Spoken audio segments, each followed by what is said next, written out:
மாரி செல்வராஜ் தன்னுடைய இளம் வயதில் பட்ட கஷ்டங்களையும் சந்தித்த பெருஞ்சோகத்தையும் அதனால் அவர் மனதில் ஆறாத வடுவாக மாறியுள்ள வலியையும் ஒரு திரைப்படமாக காட்சிப்படுத்தியுள்ள படம்தான் இந்த வாழை. மாரி செல்வராஜ் இயக்கத்தில் உருவாகியுள்ள இந்த வாழை திரைப்படம் ஆகஸ்ட் 23ஆம் தேதி வெளியாகிறது. வாழை படத்தில் கலையரசன், நிகிலா விமல், திவ்யா துரைசாமி உள்ளிட்ட தெரிந்த முகங்களுடன் பல புதுமுகங்களும் ஊர்மக்களும் நடித்துள்ளனர்.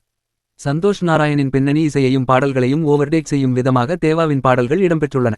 பரியேறும் பெருமாள், கர்ணன், மாமன்னன் படங்களைப் போலவும் வாழை படத்திலும் மிகப்பெரிய அரசியலை தனது வாழ்வில் நடந்த துயரச் சம்பவத்துடன் சேர்த்து பேசியிருக்கும் மாரி செல்வராஜின் இந்த படம் எப்படி இருக்கிறது, அதன் நிறை குறைகள் என்ன என்பது குறித்து இங்கே விரிவாக பார்க்கலாம் வாங்க.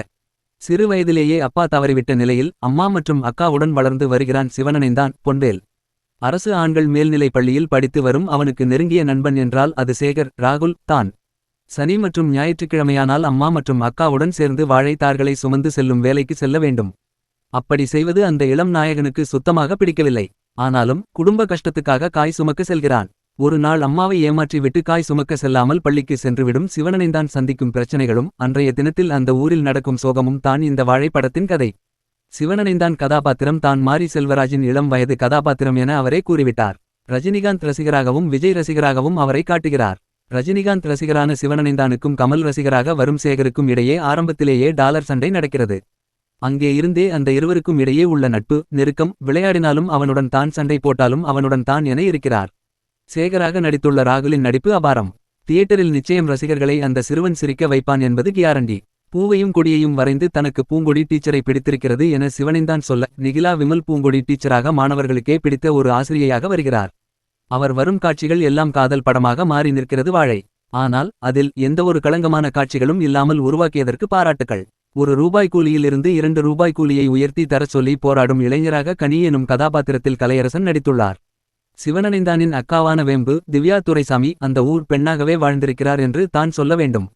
சட்டையை அணிந்து கொண்டு வாழை தாரை சுமந்து கொண்டு அந்த சேற்றிலும் சகதியிலும் நடந்து செல்லும் அவருக்கு கனி மீது காதல் வருகிறது. கனிக்கும் தான் வாழைக்காய் சுமக்க செல்லாமல் டிமிக்கி கொடுக்க காலில் ஊக்கு வைத்து குத்தி முள் குத்தியது என சிவனனைந்தான் பாசாங்கு செய்து விட்டு மாடு மேய்க்கு செல்ல டீச்சரை பார்த்த ஜோரில் மாட்டை கட்டிவிட்டு அவருடன் டிவிஎஸ் 50இல் ஊர் சுற்றி வரும் போது மாடு காணவில்லை. அதன் மூலம் வரும் பிரச்சனையைப் போல இறுதியில் ஹீரோவுக்கும் ஒரு பிரச்சனை நடக்கிறது.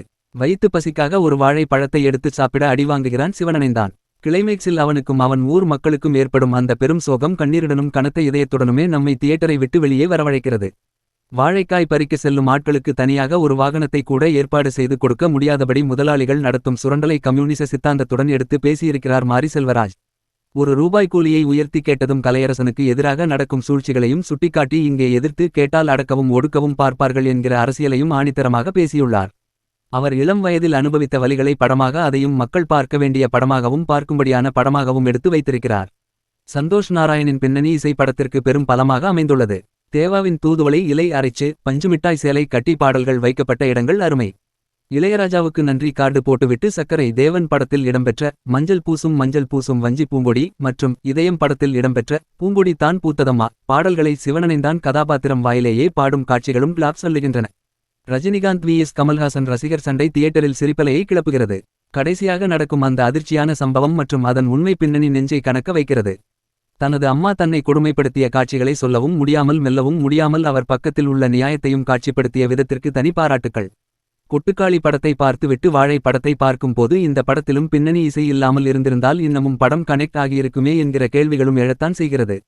படம் எதை நோக்கி நகர்கிறது, இறுதியில் என்ன ஆகப் போகிறது உள்ளிட்ட காட்சிகளை முன்கூட்டியே கணிக்கும் படியான காட்சிகள் இடம்பெற்றிருப்பதை தவிர்த்து இருக்கலாம். ஒரு எதிர்பாராத சம்பவத்துக்கு முதலாளித்துவ அரசியல் தான் காரணம் என்பதை சற்றே திணித்தது போன்ற உணர்வும் ஏற்படத்தான் செய்கிறது. கலையரசனுக்கு சிறப்பான கதாபாத்திரம் என்றாலும் கடைசியில் அவருக்கு நேர்வது அவரை டைப்காஸ்ட் பண்ணுவது போன்ற உணர்வையே கொடுக்கிறது. சில குறைகளை தவிர்த்து விட்டு படம் கடத்துகிற வலியை அனுபவிக்க இந்த படத்தை திரையரங்குகளில் ஒருமுறை பார்க்கலாம். மாரி செல்வராஜ் வாழ்வில் இத்தனை துயரங்கள் நடந்திருக்கிறதா என்பதையும் புரிந்து கொள்ள முடியும்.